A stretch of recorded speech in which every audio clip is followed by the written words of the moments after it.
Hey guys, so I've been meaning to do this video for a while. I'm going to do a quick video on how to make a leather cuff out of a leather belt.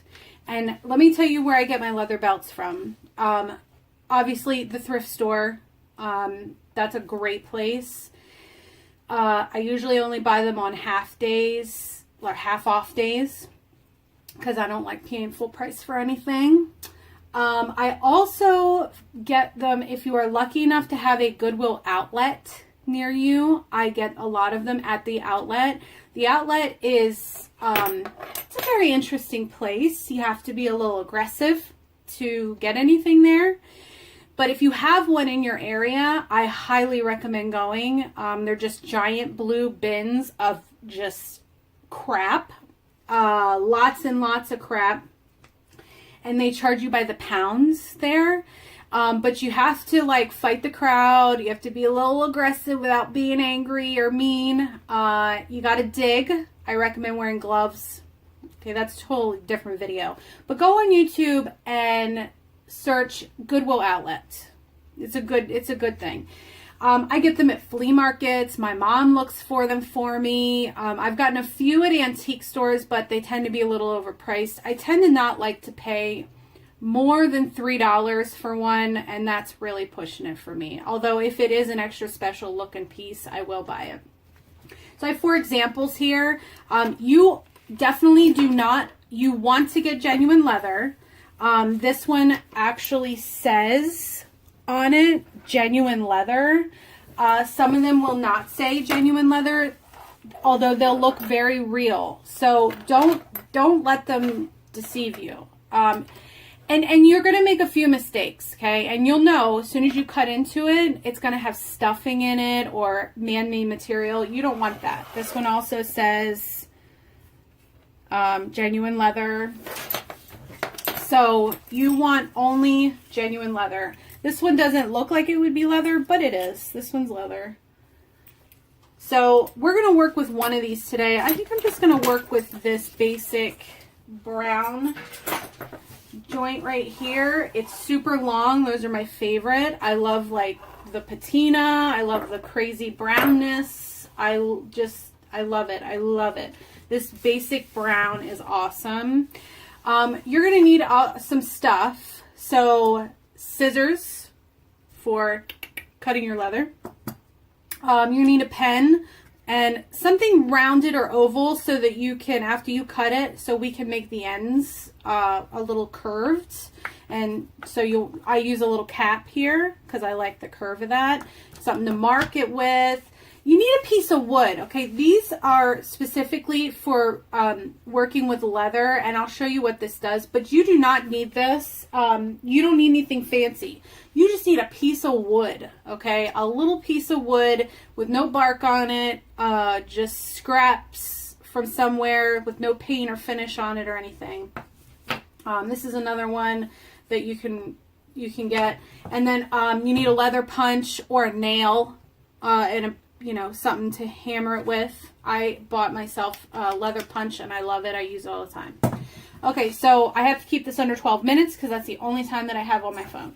So I'm going to start by cutting the end off. And yes, it's a little, it can be a little difficult, but you'll be all right. You'll muscle through it.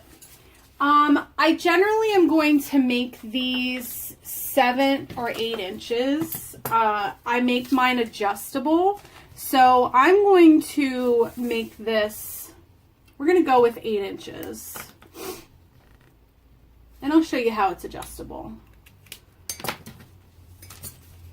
So we're just going to cut on our line here. This is an extra tough piece, so you gotta get aggressive with it sometimes. Ugh. Okay, so we'll put the rest of the belt away. Look, it has paint on it. I love it. I think it adds to it. I might do another video on how I zhuzh this kind of stuff up. I will show you, like, I will print things. I will, what what's the word I'm looking for? I will press things, shapes and stuff into my belts. I will paint them. I mean, there's all kinds of stuff that you can do. So then I take my little circle and I do a little tracey trace here and make a nice rounded shape. You don't have to, you know, it doesn't have to be perfect. Then I do a little trimmy trim. Why am I saying trimmy trim, shapey shape? I don't know. So let's just do this. Okay, it's a little uneven, but I'll show you how we're going to fix that.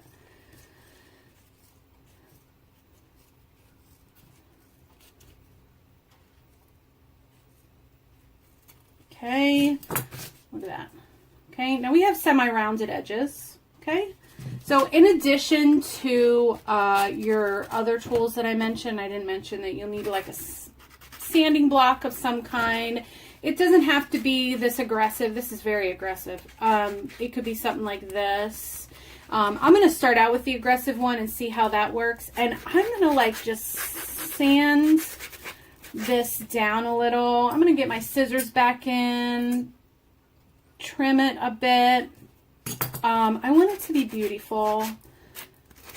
You know, I'll sand the edges a little so that, see, it just kind of makes it a little not so sudden of a turn in there. I'm going to trim a little more, see how it's,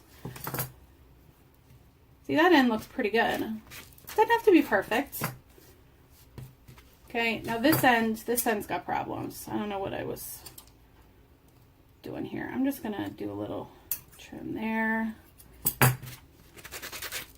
And I see how I try to get it up on the edge here, okay?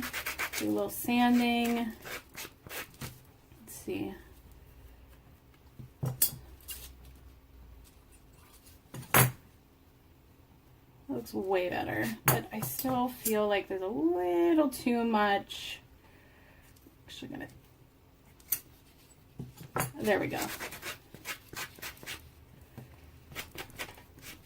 Okay. All right. Now you're also going to need a little bit of water and your wood, your piece of wood, your scrap wood, and you're just going to dip your finger in the water. Even in frame, I am. And then I'm going to get this end wet. A little wet, doesn't have to be crazy. And I'm just going to rub the end on the wood. And you know, that's just going to help give that end a more patinaed look. It's going to be better looking. That way it doesn't look like it was a fresh cut edge, okay? And it really doesn't take a whole lot of the back and forth here. And then I usually will do a little, because it usually rolls up a little. Okay, so there's the fresh cut end, and there's after I do the little wood rubbing. See that?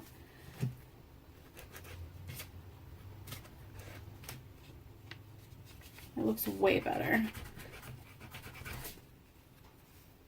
Okay, and then I do the other end. We'll rub.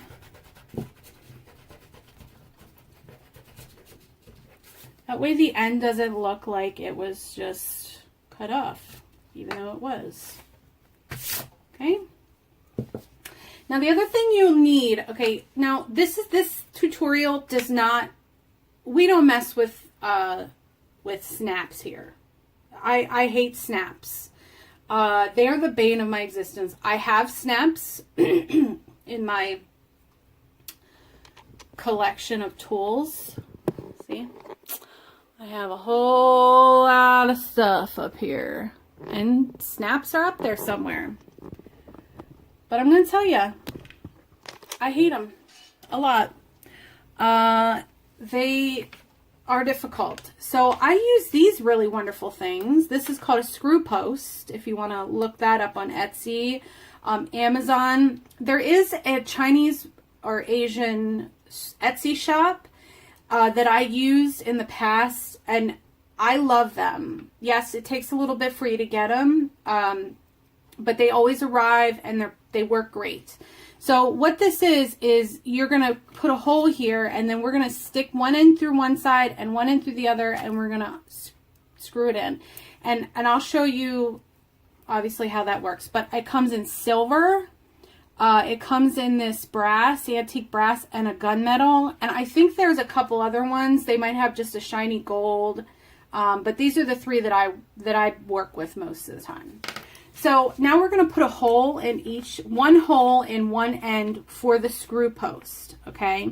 This will be my screw post then. And I just go in just a tiny bit from the edge. Eyeball my middle. I put a little mark there.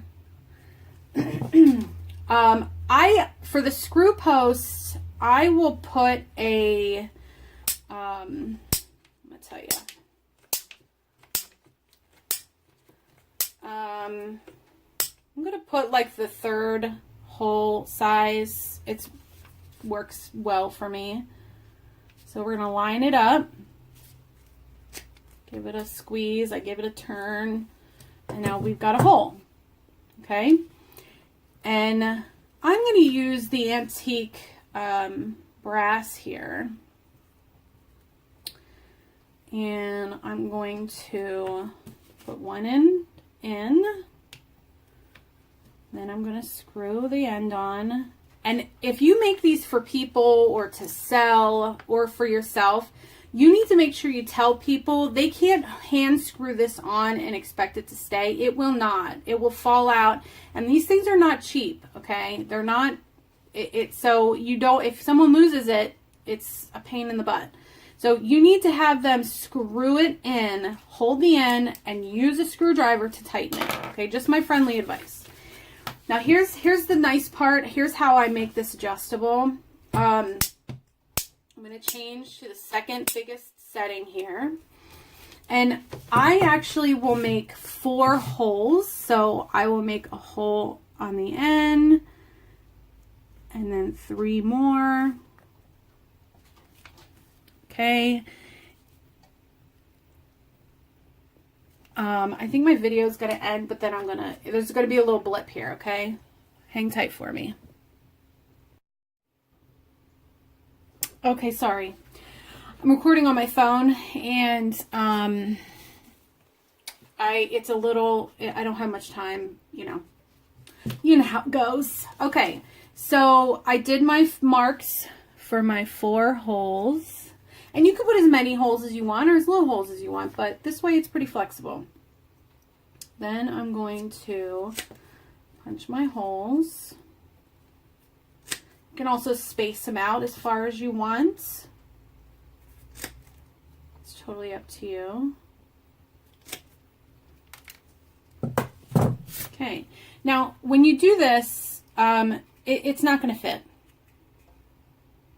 See? It doesn't fit. So, what I like to do is... Let me find it. No. I like to take a little, I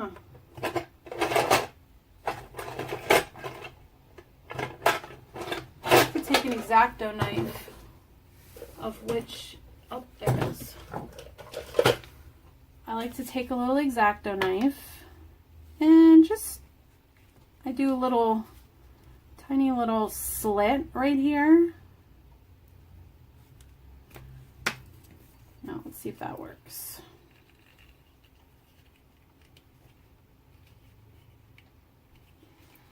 So what that's telling me, if it doesn't work, is that I have to go bigger with my hole.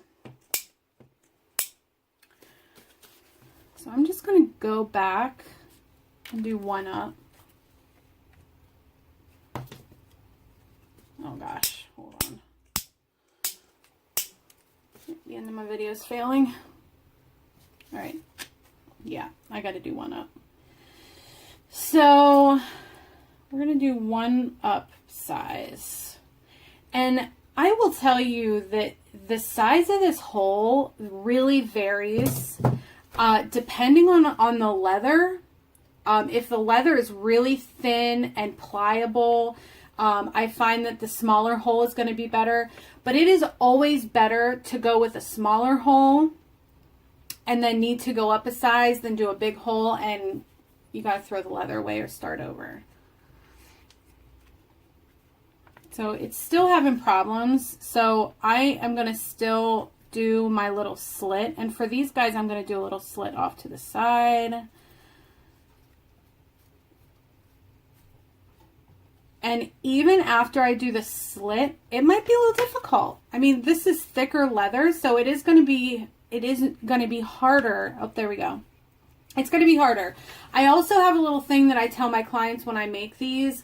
I also tell them it's going to be difficult to get it on and off for a while because it's a new hole, and the leather needs to work out and stretch a little bit.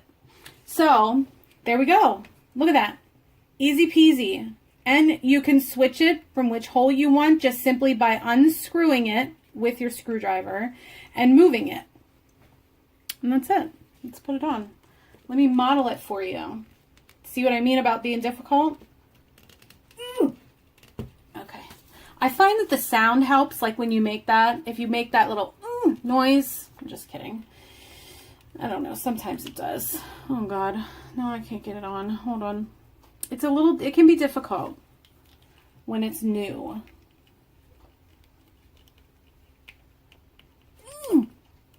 See that? The sound didn't work that time, guys. Okay, there we go. Here we go. And look, it's a really nice vintage. Now, I'm an average person. I'm not like super skinny. I'm not big. This is just I have an average wrist, so 8 inches, and then we took like a tiny 1/8 of an inch off of each end for that. Okay, let me know what you think. I'll probably do a video maybe here in the future on zhuzhing this up a little, doing some painting, some impressions, showing you how that goes. All right, talk to you soon.